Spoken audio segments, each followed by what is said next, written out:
Kali ini kita akan membedah sesuatu yang inovatif banget, namanya Prompt AI. Ini bukan cuma cerita soal teknologi loh, tapi soal sebuah pendekatan revolusioner tentang gimana seharusnya kita belajar bareng AI. Coba deh bayangin, di semua sekolah, guru dan murid sekarang lagi menghadapi dilema yang sama persis. Kehadiran AI generatif itu benar-benar mengubah segalanya, dan semua orang jadi dipaksa buat menentukan sikap. Nah, ini dia intinya. Pilihannya seolah cuma dua. Kita larang aja teknologinya demi menjaga kejujuran, atau kita pakai demi kemajuan. Pertanyaan ini jadi perdebatan panas di mana-mana. Nah, disinilah ceritanya jadi menarik banget. Ada sebuah sekolah di Indonesia yang nggak mau terjebak dalam pilihan hitam putih itu. Malah sebaliknya, mereka mencoba menggabungkan keduanya, dan hasilnya wow, ini membuka jalan baru yang sangat menjanjikan. Oke, mari kita bedah lebih dalam. Kita mulai dari melihat dua sisi mata uang AI di dalam kelas. Apakah ini alat buat nyontek, atau justru bisa jadi kekuatan super buat belajar? Ini nih pertanyaan yang bikin pusing semua pendidik. Kalau AI bisa bikin teks dalam hitungan detik, gimana dong caranya kita mastiin kalau siswa itu beneran belajar, bukan cuma sekedar copy-paste jawaban? Nah, di sini kelihatan jelas banget bedanya. Di satu sisi, kalau pakainya nggak etis, AI ya cuma jadi mesin plagiat super canggih. Tapi, di sisi lain, kalau digunakan dengan benar, AI bisa jadi mitra berpikir yang luar biasa. Dia bisa bantu nyempurnain struktur tulisan dan justru mempertajam cara kita berpikir kritis tanpa menghilangkan orisinalitas kita sama sekali. Sekarang, kita coba pahami dulu nih, kenapa sih inovasi kayak gini jadi penting banget? Masalahnya tuh akarnya dalam. Udah ada jauh sebelum AI jadi populer kayak sekarang. Angka emang nggak pernah bohong.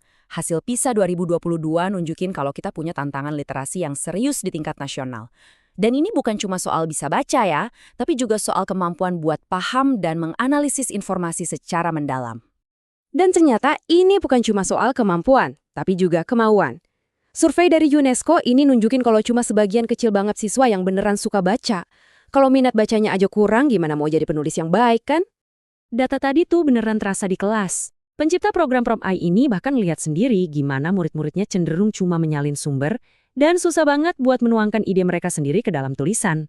Banyak siswa itu ngalamin yang namanya writer's block. Ini bukan malas loh, tapi beneran kondisi buntu secara mental di mana ide-ide itu rasanya beku. Nah, kondisi inilah yang sering bikin mereka tergoda buat nyari jalan pintas. Nah, sebagai jawaban dari semua tantangan ini, muncullah sebuah solusi. Sebuah pendekatan baru yang melihat AI bukan sebagai musuh yang harus ditakuti, tapi justru sebagai seorang pelatih pribadi. Dan ini dia, Prompt AI. Poin paling pentingnya adalah, program ini nggak pakai AI buat ngasih jawaban, sama sekali bukan. AI di sini dipakai sebagai perancah atau scaffolding, sebuah kerangka bantuan sementara buat nopang siswa membangun pemikiran mereka sendiri. Konsep ini ternyata ada dasarnya loh dari teori pendidikan, solid dari Vygotsky.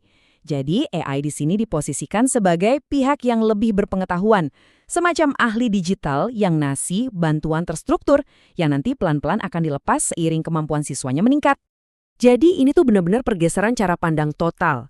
Kita berhenti melihat AI sebagai mesin penjawab dan mulai melihatnya sebagai asisten pribadi yang bantu kita nyusun, nguji, dan memperkuat argumen yang murni datang dari otak kita sendiri. Terus gimana cara kerjanya di lapangan? Program ini ternyata dijalankan lewat sebuah proses yang sangat jelas dan terstruktur. Kuncinya ada di cara kita ngobrol sama AI atau yang biasa disebut prompt engineering. Lihat deh contoh ini.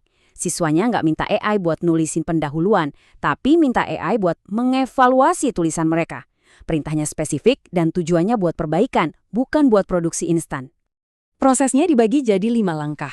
Mulai dari baca dan pahami sumbernya dulu, terus bikin perintah yang pas buat AI, lanjut kolaborasi sama AI buat benerin draft. Nah, yang paling penting, ada tahap verifikasi di mana siswa pegang kendali penuh, dan terakhir, baru depublikasi digital.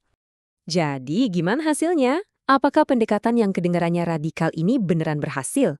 Yuk kita lihat dampaknya.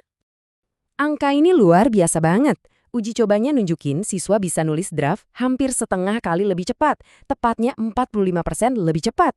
Dan yang paling penting, ini bukan cuma soal ngebut ya. Kecepatan ini didapat karena mereka bisa lebih cepat nyatasin kebuntuan ide, tapi orisinalitas dan kedalaman tulisan mereka sama sekali nggak dikorbankan.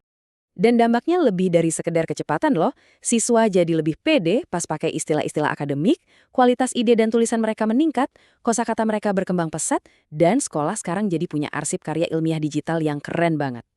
Tentu aja, ngejalanin program ini nggak selalu mulus. Pasti ada tantangannya. Tapi seperti yang bisa kita lihat di sini, mereka udah antisipasi semuanya. Keterampilan digitalnya beda-beda, ada klub peer reviewer dan bantuan guru. Internetnya nggak stabil, ya udah fokus ke nulis draft manual dulu. Siswanya jadi terlalu bergantung sama AI. Nah, disinilah pengawasan ketat dan tahap sentuhan manusia jadi kuncinya. Pada akhirnya, tujuan besarnya itu jauh lebih dari sekedar nilai bagus.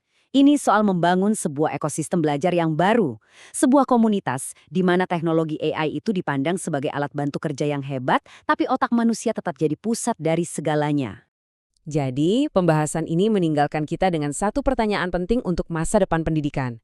Di era kecerdasan buatan ini, gimana caranya kita ngajarin para siswa untuk menjadi sang konduktor yang memimpin seluruh orkestra teknologi ini, bukan cuma jadi salah satu instrumen di dalamnya?